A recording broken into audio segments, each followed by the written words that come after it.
साथियों, आज की कथा में माता पार्वती ने राम जी की अन्य और कथाएं सुनने की इच्छा जाहिर की है। भगवान भोलेनाथ ने काकभूषुंड जी से जो कथा गरुण जी ने सुनी है, उस कथा के बारे में भी सुनाया है और राम जन्म के हेतु अनेक करके उनने अनेक हेतु बताए हैं। आइए कथा से जुड़ते हैं। शून्य शुभ कथा भवानी रामचरित मानस विमल, कहा भूषुंडी बखान सुना बेहग नायक गरुण। हे पार्वती, निर्मल रामचरित मानस वह मंगलमयी कथा सुनी जैसे काकभूषुंड जी ने विस्तार से कहा और पक्षियों के राजा गरुण जी ने सुनी। शो संवाद उदार जेहि विधि भा आगे कहवे, सुनहु राम अवतार चरित परम सुंदर अनघ। यह श्रेष्ठ संवाद जिस प्रकार हुआ है वह मैं आगे कहूँगा। अभी तुम श्री रामचंद्र जी का अवतार परम सुंदर पवित्र पापनाशक चरित्र सुनो। हरि गुण नाम अपार कथा रूप अगणित अमित, मैं निज मत अनुसार कहूँ उमा सादर सुनो। श्री हरि के गुण नाम कथा रूप अपार हैं, मैं अपनी बुद्धि के अनुसार आपको सुनाता हूँ, आप सुनिए। सुनि गिरिजा हरिचरित सोहाए, विपुल विशद निगमागम गाये, हरि अवतार हे तुझे ही होई, एद मिथ्यम कही जाए न सोई। हे पार्वती सुनो, वेद शास्त्रों ने श्री हरि के सुंदर विस्तृत और निर्मल चरित्र गान किया है। हरि का अवतार जिस कारण से होता है वह कारण बस यही है, ऐसा नहीं कहा जा सकता है। अनेक कारण हो सकते हैं और ऐसे भी हो सकते हैं जिन्हें कोई जानता नहीं है। राम में अतर्क बुद्धि मन बानी, मत हमारे अस सुनय सयानी, तदपि संत मुनि वेद पुराना, जस कछु कहें स्वमति अनुमाना। हे सयानी सुनो, हमारा मत तो यह है कि बुद्धि मन और वाणी से श्री रामचंद्र जी की तर्क ना ही की जा सकती है, तथापि संत मुनि वेद पुराण अपनी अपनी बुद्धि के अनुसार जैसा कुछ कहते हैं तस मैं सुमुख सुनावहु तो ही, समुझि परै जस कारण मोही, जब जब होय धर्म के हानि, बाढ़हि असुर अधम अभिमानी। हे सुमुखी पार्वती, मैं अपनी बुद्धि के अनुसार मैं आपको कथा सुनाता हूँ। मेरा मानना है कि जब जब धर्म की हानि होती है और धरती पर असुर अधम और अभिमानी लोग बढ़ जाते हैं, तब तब भगवान अपना नया रूप धारण करते हैं और सज्जनों की पीड़ा हरने के लिए वो जन्म लेते हैं। करहि अनीत जाय नहीं बरनी, सीधहि विप्र धैनु सुर धरनी, तब तब प्रभु धर विविध शरीरा, हरहि कृपा निधि सज्जन पीरा। भगवान विभिन्न प्रकार के शरीर धारण करके वो सज्जनों की पीड़ा हरने के लिए आते हैं। गाय, धरती और ब्राह्मणों की रक्षा के लिए वो अनेक रूप धारण करते हैं। असुर मारे था पै सुरन, राखहि निज श्रुतु सेत, जग विस्तारहि विशद जसो, राम जन्म कर हेत। वे असुरों को मारकर देवताओं को स्थापित करते हैं, अपने श्वास रूप वेदों की मर्यादा करते हैं और जगत में अपना निर्मल यश फैलाते हैं। श्री रामचंद्र जी के अवतार का एक कारण यह भी है, सोई जस गाये भगत भव तरहि, कृपा सिंधु जन हित तनु धरहि, राम जन्म के हेतु अनेका, परम विचित्र एक तय एका। उसी यश को गाकर भक्तजन भावसागर तर जाते हैं। कृपा सागर भगवान भक्तों के हित के लिए अनेक शरीर रखते हैं। अनेक प्रकार के विचित्र, एक से बढ़ के एक विचित्र जन्म उनने लिए हैं। जन्म एक दुई कहाऊं बखानी, सावधान सुन सुमति सयानी। द्वारपाल हरि के प्रिय दो, जय अरु विजय जान सब को। एक दो जन्मों की कथा मैं आपको सुनाता हूँ, आप ध्यान लगाकर सुनिए। द्वारपाल भगवान लक्ष्मी नारायण के द्वारपाल थे, जय और विजय। वे प्रश्राप ते दोनों भाई, तामस असुर देह तिन पाई। कनक कश्यप अरुहाटक लोचन, जगत विदित सरपति मद मोचन। उन दोनों भाइयों ने ब्राह्मण सनकादिक के शाप से असुरों का तापसी शरीर पाया, और एक का नाम था हिरण्यकश्यपुर और एक का नाम था हिरण्याक्ष। दोनों ने देवराज इंद्र की गर्भ छुड़ाने वाले सारे जगत में प्रसिद्ध हुए हैं। विजय समर वीर विख्याता, धरि बराह बपु एक निपाता। हो है नर हरि दूसर पुनि मारा, जन प्रहलाद सुजस बेस्तारा। इतने वीर, इतने सूरवीर थे वे दोनों भाई कि एक को भगवान लक्ष्मी नारायण ने 12 रूप धारण करके मारा, और दूसरे को हिरण्यकश्यपु को नरसिंह अवतार लेकर प्रहलाद की रक्षा के लिए मारा है। भय निशाचर जायतई, महावीर बलवान। कुंभकर्ण रावण सुभटे, सुर विजयी जग जान।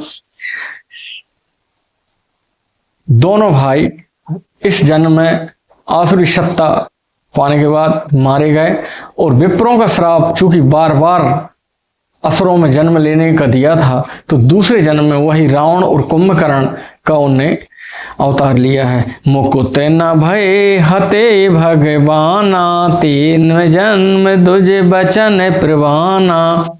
एक बार तिनके हित लागी, धर्यहूँ शरीर भगत अनुरागी। भगवान ने एक बार इन्हें मारने के लिए भी मनुष्य शरीर धारण किया है। कश्यप अदति तहाँ पितु माता, दशरथ कौशल्या विख्याता। एक कल्प यही विधि अवतारा, चरित पवित्र किए संसारा। वहां उस अवतार में कश्यप और अदिति उनके माता पिता हुए, जो दशरथ और कौशल्या के नाम से प्रसिद्ध थे। एक कल्प में एक प्रकार अवतार लेकर उन्होंने संसार में पवित्र लीलाएं की हैं। एक कल्प सुर देख दुखारे, समर जलंधर सन सब हारे। शंभु कीन संग्राम अपारा, धनुज महाबल मरए न मारा। एक कल्प में सब देवताओं को जलंधर दैत्य से युद्ध में हार जाने के कारण दुखी देखकर शिव जी ने उनके साथ बड़ा घोर युद्ध किया, पर वह महाबली दैत्य मारे नहीं मरता था। परम सती असुराधिप नारी, तेहि बल ताहि न जितए पुरारी। उस दैत्यराज की स्त्री परम सती थी, इस कारण से भगवान भोलेनाथ भी उसको नहीं जीत पा रहे थे। तब भगवान हरि ने उस त्रिपुरासुर के अजय शत्रु का विनाश करने के लिए, शिवजी भी उसका जो नाश नहीं कर पा रहे थे, उसकी पतिव्रत धर्म का नाश किया, तब जाके वो मारा गया। छल कर टार्यों ता शुभ्रत, प्रभु सुर कारज कीन। जब ते ही जान्यों मरम तपे, श्राप कोप कर दीन। एक बार जब वो असुर त्रिपुरासुर नहीं मारा जा रहा था, तो उस समय उसके तप को भगवान विष्णु ने खंडित किया और उसको मारा। लेकिन जब उस सती स्त्री को पता चला कि इस प्रकार से ये छल किया गया मेरे, तो उसने भी श्राप दिया। तासु श्राप हरि दीन प्रमाना, कौतुक निधि कृपाल भगवाना। तहाँ जलंधर रावण भयहूँ, रन हति राम परम पद दयहूँ। लीलाओं के भंडार कृपालु हरि ने उस स्त्री का शाप ग्रहण साप को प्रमाण दिया, स्वीकार किया और वह जलंधर उस कल्प में रावण हुआ जिसे श्री रामचंद्र जी ने युद्ध में मारकर परम पद दिया। एक जन्म कर कारण एहा, जेह लगी राम धरी नर देहा, प्रति अवतार कथा प्रभु केरी, सोनी मुनि बरने कवन घनेरी।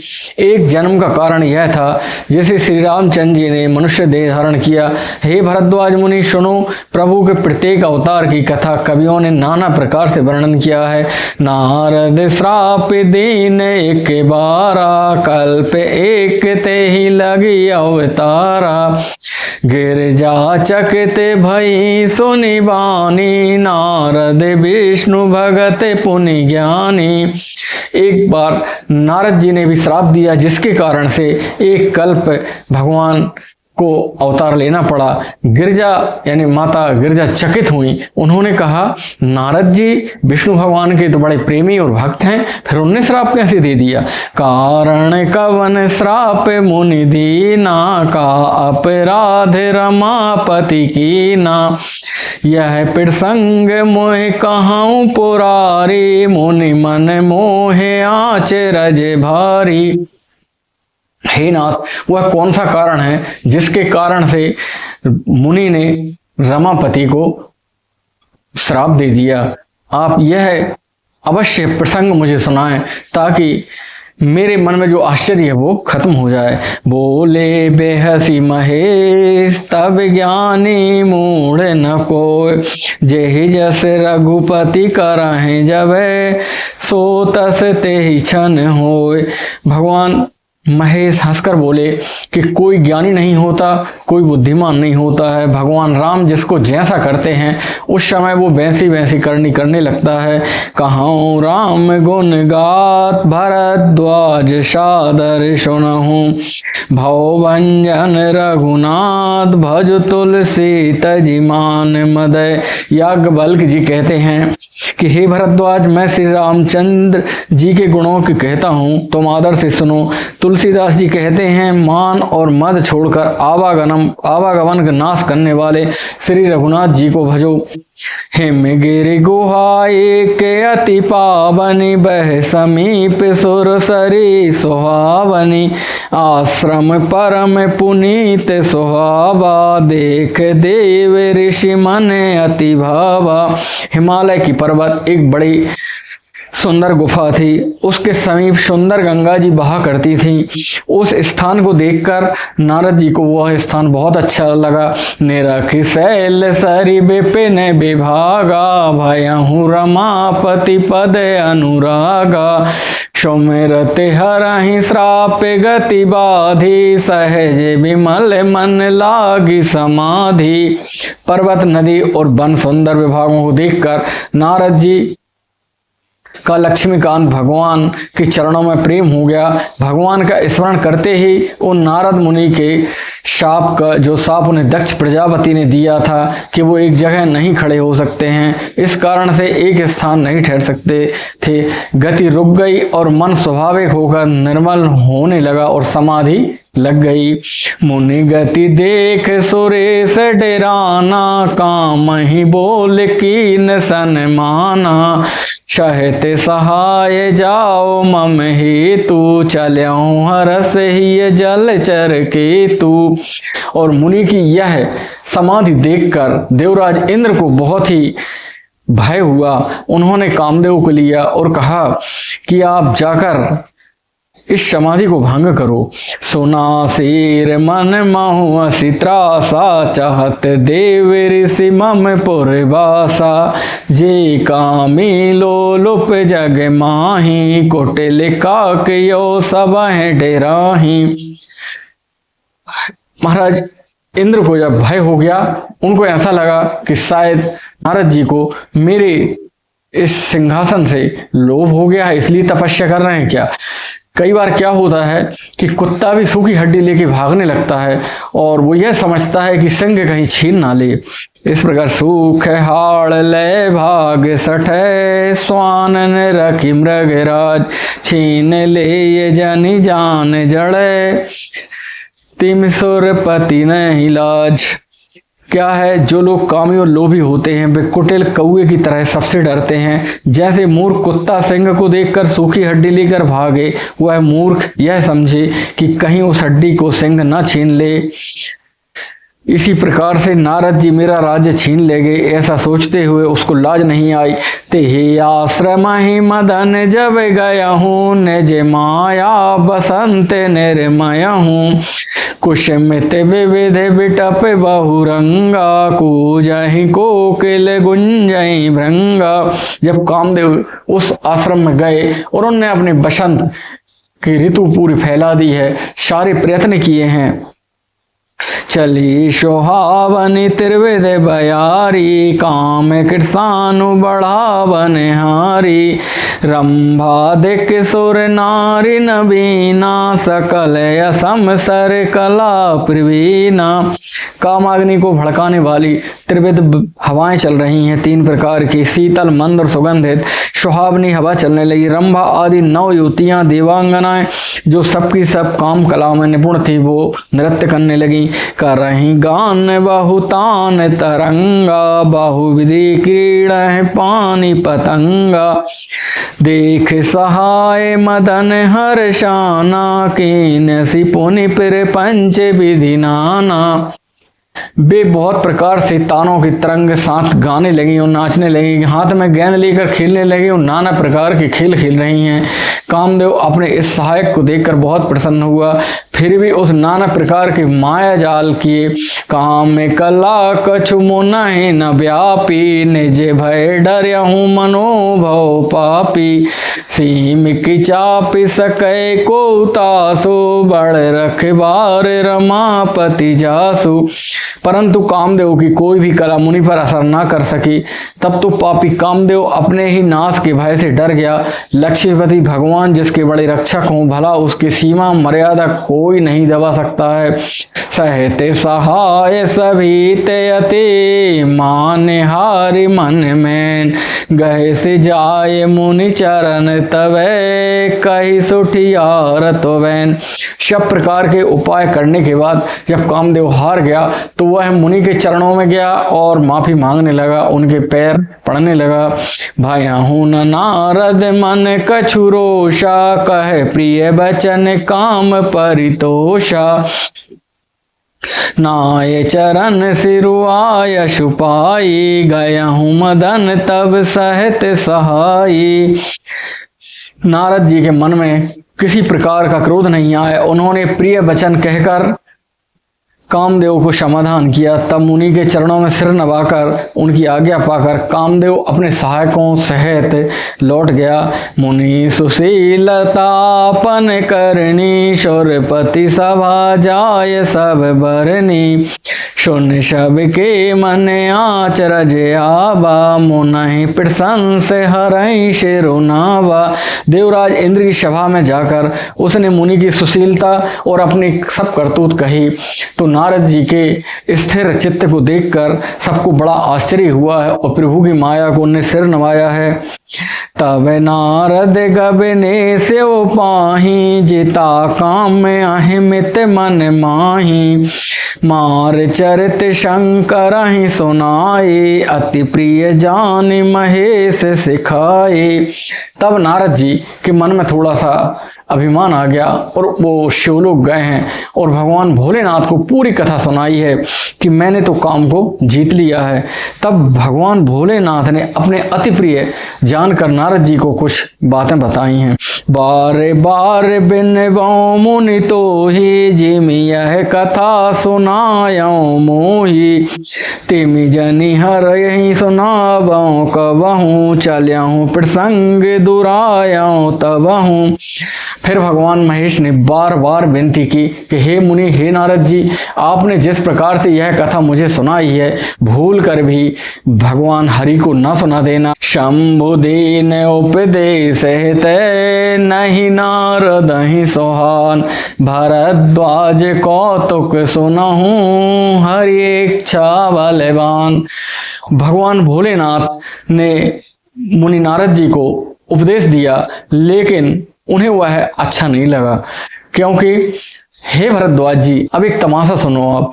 जब भगवान या हरि की इच्छा होती है बलवान, तो उस समय व्यक्ति की बुद्धि काम नहीं करती है। राम कीन चाहे सोई होई, करे अन्यथा अस नहीं कोई। शंभु वचन मुनि मन नहीं भाए, तब बिरंच के लोक सिधाए। राम भगवान जो करते हैं वही होता है, उनके अलावा कुछ अन्यथा होता नहीं है। भगवान भोलेनाथ के वचन मुनि को नहीं भाए और वह सीधे ब्रंच यानी भगवान ब्रह्मा के पास गए हैं। एक बार कर तलवर बीना, गा भरी गुण गान प्रवीणा। क्षीर सिंधु गबने मुनि नाथा, जह बस श्री निवास श्री तुमाथा। एक बार गान विद्या निपुण मुनिनाथ नारद जी हाथ में सुंदर वीणा लिए हुए और हरि गुण गाते गाते क्षीर सागर की ओर चले गए हैं। वेदों को मस्तक स्वरूप मूर्तिमान वेद तत्व लक्ष्मी निवास भगवान नारायण रहते हैं। हरसि मिले उठे रमान केता, बैठे आसन ऋषिन समेता। बोले बेहसी चराचर राया, बहुते दिनन कीनी मुनि दाया। रमा निवास भगवान उठकर बड़े आनंद से उनसे मिले और ऋषि नारद जी के साथ आसन पर बैठ गए और कहने लगे कि हे चराचर स्वामी भगवान।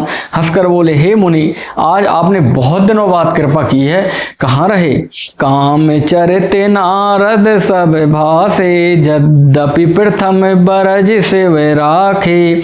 अति प्रचंड रघुपति के माया, जे न मोहे अस को जग जाया।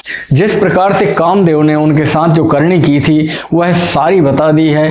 यद्यपि भगवान भोलेनाथ ने मना किया था, लेकिन रघुपति की जो लीला है वो बड़ी प्रचंड है और ऐसा कौन है जो उस मोह में ना फंस सके।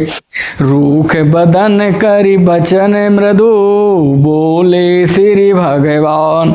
तो मेरे सुमरन ते मिटहि, मोह मार मदमान। भगवान रूखा मुँह करके कोमल वचन बोले, हे मुनिराज, आपके नाम से तो दूसरे भी लोग भक्ति करने लगते हैं और काम से मुक्त हो जाते हैं।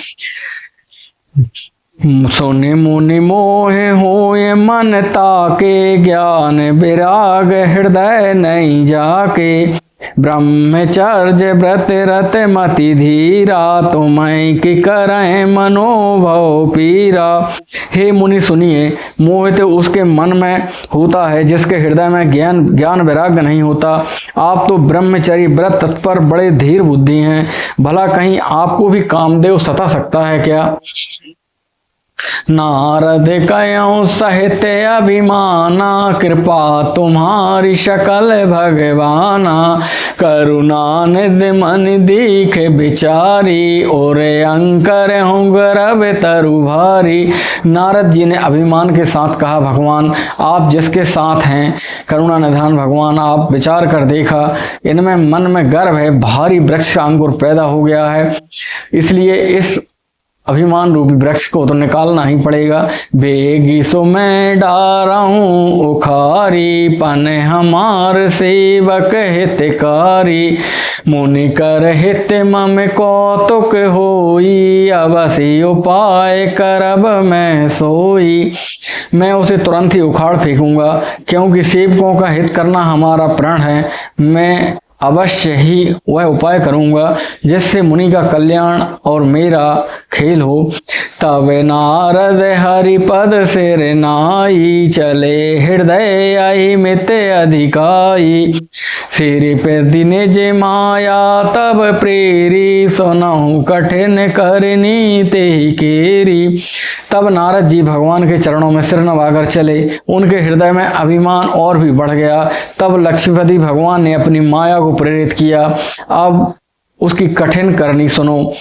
बेरे च्यों मग महु नगर तेहि सत जो जन विस्तार, सिरि निवास पुर ते अधिक रचना विविध प्रकार। उस हरिमाया ने रास्ते में 100 योजन 400 कोस का एक सुंदर नगर बना दिया। उस नगर में भांति भांति की रचनाएं हैं। लक्ष्मी निवास भगवान विष्णु के नगर वैकुंठ से भी अधिक सुंदर है। बसाही नगर सुंदर नर नारी, जन बहुमन से रति तनुधारी। तेहि पुर बसाहे शील निधि राजा, अगणित है गए सैन समाजा।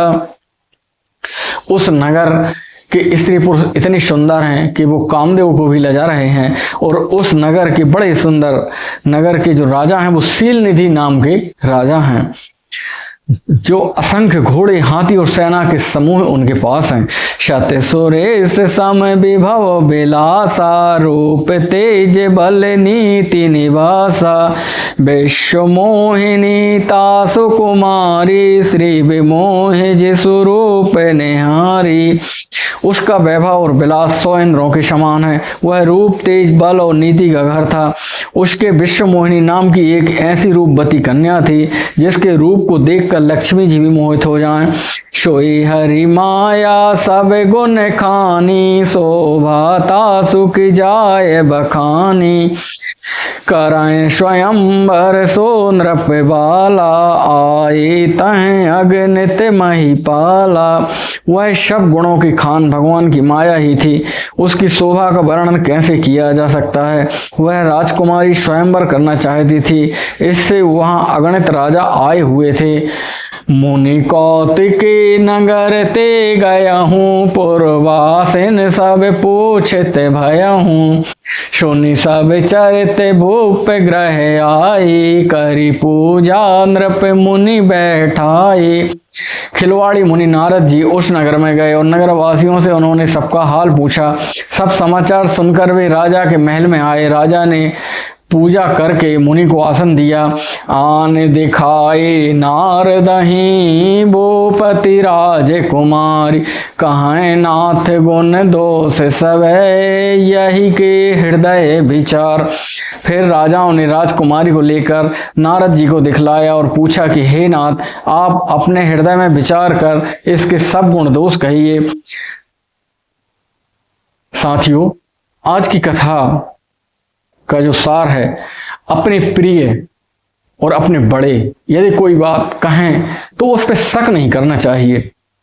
यदि हम उस पर शक करते हैं तो एक गलत रास्ते पर जाकर और समस्याओं में फंस जाते हैं। जिस प्रकार से नारद जी को भगवान भोलेनाथ शंकर जी ने मना किया था, लेकिन वो नहीं माने और वो अपना अभिमान भगवान विष्णु के पास सुनाने के लिए चले गए, तो आगे जाके नारद जी एक बहुत बड़ी समस्या में फंसने जा रहे हैं। अगले अंक में आप उस पूरे घटनाक्रम को सुनेंगे। आज की कथा यहीं तक। जय जय श्री राम।